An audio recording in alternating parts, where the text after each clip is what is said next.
Hey everyone, this is day 4 of posting a video every day for 365 days. And today I thought I should share my opinion on Winston Churchill, a figure in history who is highly disputed. Disputed because there are different views on him in history because people who come from a certain part of this world, the same part from which he came, having a very positive image of him, whereas people from colonial countries like India and many other countries where British colonies existed have a very negative image of this guy.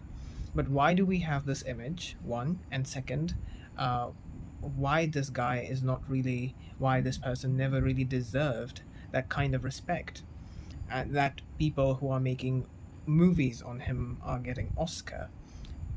Winston Churchill, first of all, in my very blunt opinion, was a murderer and should have been tried for murdering at least 30 million people in Bengal because he presided over the famine that consumed the lives of these people because he thought that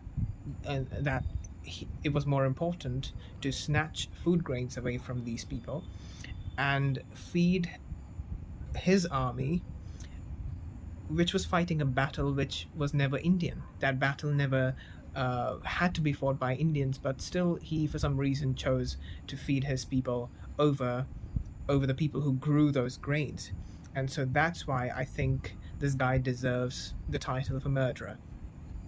On top of that, in many of his speeches and many of his own sayings, in recorded sayings, he has very clearly said that he was there not to preside over the dilution of His Majesty's empire, that is, the empire of the British crown. Now, I get that he was the prime minister of the British crown, so to that extent, he had this obligation, but he knew that there was some that he belonged to this country which claims to be the first constitutional government, which claims to be the symbol of free speech, the symbol of all ideals of this world.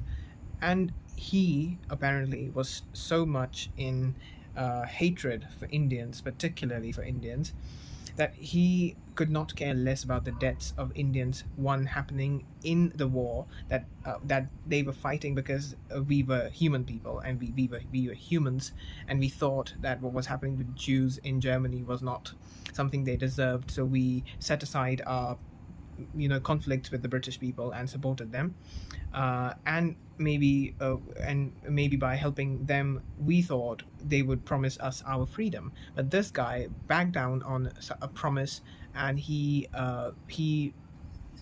in fact added to the death toll of Indians by depriving Indians in India of the food grains they grew. And 3 crore or 30 million people died in West Bengal because of that. And he is somehow now, one of those great world leaders who was, uh, important in construction of United Nations as it is today, or the United Nations as a body which is completely non-functional and has no role for different reasons in different parts of history, has had absolutely nothing to do, either because of Cold War, or now we can see that there are at least 3 or 4 conflicts going on. 2 of them are major conflicts, and United Nations is passing resolution after resolution, but in vain because nothing is happening.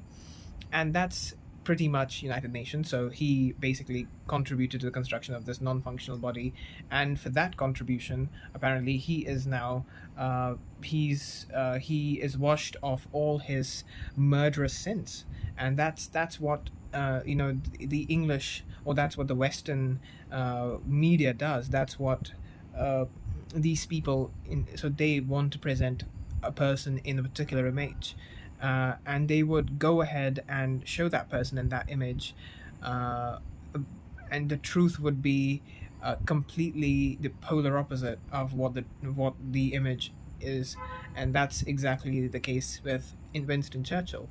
I personally like uh, people who are amazing at making movies or acting, and there is nothing against the actors who have received accolades for representing this character.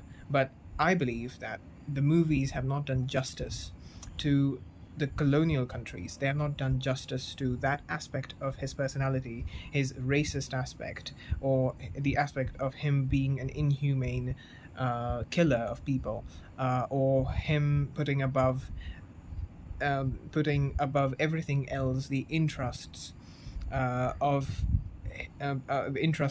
Britain above the lives of people, and that's you cannot justify that in any world, however hard you try. The truth is, before us who study history, who see the things for what they are, and I think, however hard the British people try, the truth will definitely prevail. The truth will come out, and more people will learn about this. And they might try to cover it up with the help of such movies, but nothing will happen. The saddest part about the entire story is that one British Prime Minister, for the responsibility of being the Prime Minister, presided over the murder of 30 million people in West Bengal, or in Bengal at that time. But the British government has still not apologized, because for some reason they are still in that delusion that they've carrying out this bloody white man's burden. Although the title itself, the thing itself, is so racist and disrespectful of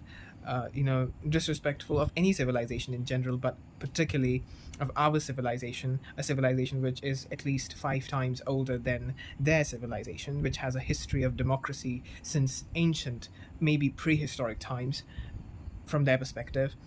And these people come and tell us that we are barbaric and uncivilized, and they are here to civilize us.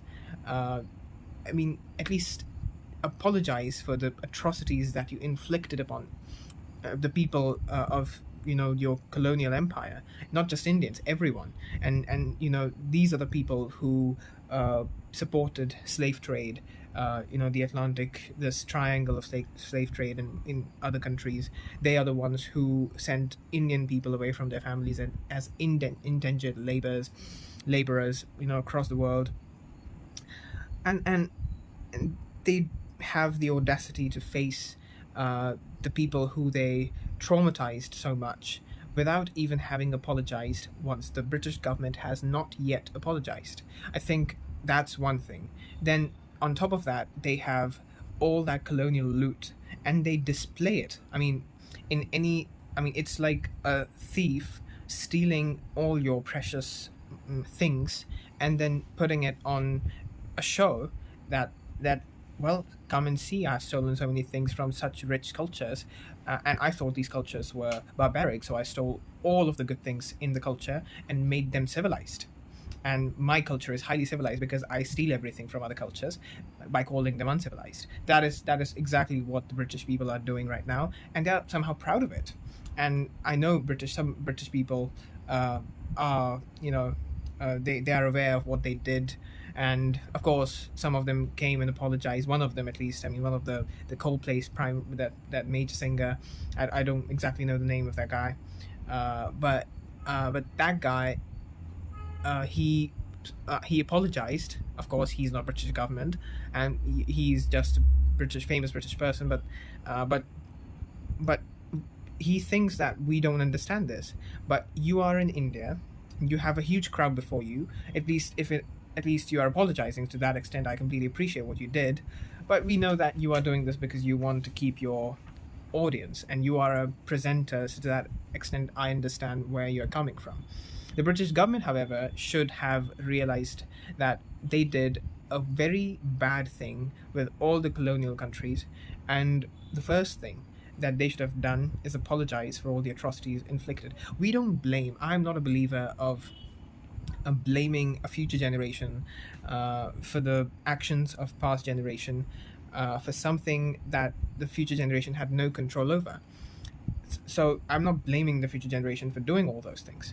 But when your ancestors have done something wrong, and for a fact, and your history books don't show the truth, that is one thing, but at least you should be apologetic towards the people that my ancestors were bad to you, or the people of my past, people of British history were bad to Indians or Africans or Southeast Asians or any other part of the world. Uh, at least that much of gesture should have been shown by the British government, and we would have completely forgotten the $65 trillion worth of loot that you took away from us. I'm talking about just India. I don't know about the rest of colonial countries. And so this is this. I mean, we are generous people. We are actually human people. You are the people. You claim to be humans, but you are the farthest away from it, or your ancestors were at least. But we are truly human, so if you had at least shown this much of gesture, we would have completely or mostly forgiven you for what you did. But the truth is that you still think in your minds, it seems, that what you did was right, and that's why in our hearts we still somehow use the word Angrez in Hindi as with a very negative connotation, and I think it will persist because as long as you don't apologize for what wrongs you did in this country, we will keep using this word as a derogatory term for anyone. And you will see this because India is not the same country it was 70 years ago, or the country that you left at the time of independence. India is growing, and the more powerful we grow, remember that we will display this power, and we will become that economy that it was in 1200 or 1500, when we were 33 or 24% of the global economy.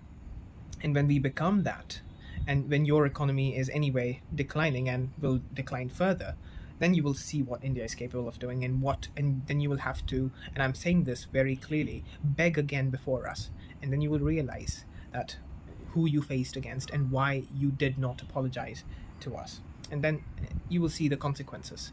But for the time being, and I'm still in that generation who will see these things happening, and I will be part of the system when these things happen. And people with that kind of mindset, when they come into a system, who are now aware of what was inflicted upon us by your people, they will not forgive you for this. They are not going to be we are not that colonial generation. Decolonization is happening in real time, and we are realizing what you did with us, and we are going to show you our true might in the future. So with that, I would like to finish this, and thank you for staying with me for so long, and I will see you tomorrow.